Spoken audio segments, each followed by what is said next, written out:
അസ്സലാമു അലൈക്കും വറഹ്മത്തുള്ളാഹി വബറകാതുഹു. ഞാൻ ഹുസൈൻ ബാക്കവി, ചീഫ് ഇമാം, ചാലക്കുടി. പരിശുദ്ധമായ റമദാനിലെ ഏറ്റവും പുണ്യവും നിർണായകവും ആ രാത്രിയുടെ കർമ്മത്തിന് 1000 മാസം ചെയ്ത കർമ്മത്തിന് തത്തുല്യമായ കൂലി തരാമെന്ന് അല്ലാഹു സുബ്ഹാനഹു തആല പരിശുദ്ധ ഖുർആനിൽ വാഗ്ദാനം ചെയ്ത രാത്രിയാണ്. അതിനെ പ്രതീക്ഷിച്ചുകൊണ്ട് എല്ലാ മുഅ്മിനീങ്ങളും കാത്തിരിക്കുന്നത്. അത് നഷ്ടപ്പെട്ടു പോകരുത്. അള്ളാഹുവിന്റെ റസൂല് പറഞ്ഞു, നിർഭാഗ്യവാന്മാർക്ക് മാത്രമേ അത് നഷ്ടപ്പെട്ടു പോകുള്ളൂ. അക്കൂട്ടത്തിൽ അള്ളാഹു തആല നമ്മളെ പെടുത്താതെ ഇരിക്കുമാറാകട്ടെ. അള്ളാഹുവിന്റെ റസൂല് പറഞ്ഞു, ആ രാത്രിയിൽ ഒരു മനുഷ്യൻ മൻകാമ ലൈലത്തുൽ ഖദ്രി ഈമാനം വഖ്തിസാബഹു ഫലഹു മാ തഖദ്ദമ മിൻ ദംബി. ആ രാത്രിയിൽ ഈമാനോടും വിശ്വാസത്തോടും പ്രതിഫലം കിട്ടും തരും എന്റെ അള്ളാഹ് എന്നുള്ള വിശ്വാസത്തോടുകൂടി ഒരാള് നിസ്കരിക്കുകയും കർമ്മങ്ങളിൽ വ്യാപൃതരാകുകയും ചെയ്താൽ അവന്റെ പാവങ്ങളെല്ലാം പുറത്തു കൊടുക്കുന്ന അള്ളാഹുവിന്റെ റസൂൽ വാഗ്ദാനം ചെയ്തിരിക്കുകയാണ്. അഭിയവന്മാര്, അതുകൊണ്ട് അത് വളരെ ശ്രദ്ധിക്കണം.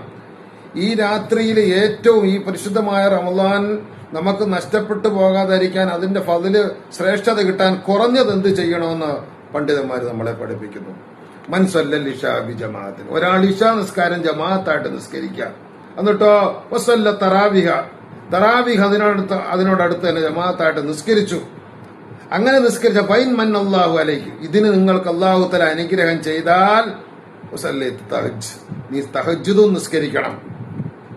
എന്നിട്ടോ ഹാദിഹില്ലയില, ഈ രാവിലെ നീ പൂർത്തീകരിക്കണം. അതിനെ അവർ അവസാനിപ്പിക്കേണ്ടത് ബിൽ ഫജർ, ജമാഅത്ത് സുബഹി നിസ്കരിച്ചു കൊണ്ടായിരിക്കണം എന്ന്. അങ്ങനെയാണെങ്കിലോ ഫഖദ് അദറക്ത ലൈലത്തുൽ ഖദ്ർ ബി ഫളില്ല, അല്ലാഹുവിന്റെ ഔദാര്യവും അനുഗ്രഹവും കൊണ്ട് ആ ലൈലത്തുൽ ഖദ്റിന്റെ ശ്രേഷ്ഠത കിട്ടുമെന്ന് മഹാന്മാര് പഠിപ്പിക്കുന്നു. അല്ലാഹുവിന്റെ റസൂൽ പഠിപ്പിച്ചു, പരിശുദ്ധമായ റമദാൻ ആകട്ടെ അല്ലാത്ത രാവാകട്ടെ, ഒരു മൻസല്ലൽ ഇശാ ബി ജമാഅത്തിൻ, ഒരാള് ഇശാ നിസ്കാരം ജമാഅത്തായിട്ട് നിസ്കരിച്ചാൽ ഫക അന്നമാ കാമ നിസ്ഫല്ലൈലി, രാത്രിയുടെ പകുതി നിസ്കരിച്ചതിന്റെ പുണ്യം അല്ലാഹു തആല തരും. മൻസല്ല സുബഹി ഒരാൾ ജമാഅത്തായിട്ട് നിസ്കരിച്ചാൽ ഫക അന്നമാ സല്ലൽ ലൈല കുല്ല, രാത്രി മുഴുവനും നിസ്കരിച്ചതിന്റെ കൂലിയും കിട്ടും. ഇത് റമദാനിലാകുമ്പോൾ പിന്നെ പറയണ്ടല്ലോ റബീവന്മാര്. അതുകൂടെ പരിഗണിച്ചുകൊണ്ടാണ് ഈ തർത്തീമിൽ മഹാന്മാര് എണ്ണിയിരിക്കുന്നത്. അതുകൊണ്ട് ഈ രാത്രി ഏറ്റവും പുണ്യമുള്ളതാണ്, ഏറ്റവും ശ്രേഷ്ഠമാണ്. ഹൈറുകളും ബർക്കത്തുകളും അനുഗ്രഹങ്ങളും ബർക്കത്തുകളും ഐശ്വര്യം അഭിവൃദ്ധി ഇറങ്ങുന്ന ദിവസമാണ്. പാപത്തിൽ നിന്ന് മോചിപ്പിക്കുന്ന ദിവസമാണ്. സ്വർഗത്തിൽ പ്രവേശിപ്പിക്കുന്ന ദിവസമാണ്.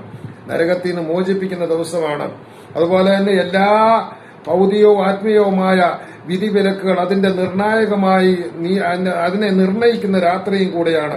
അതുകൊണ്ട് എന്ത് ചെയ്യണം? ദുആയിൽ നിങ്ങൾ വ്യാപൃതരാകണം. ആ രാത്രി നിങ്ങൾക്ക് ഇഷ്ടമുള്ള മറ്റ് കർമ്മങ്ങൾ, തസ്ബീഹ്, ദുആ, ഖുർആൻ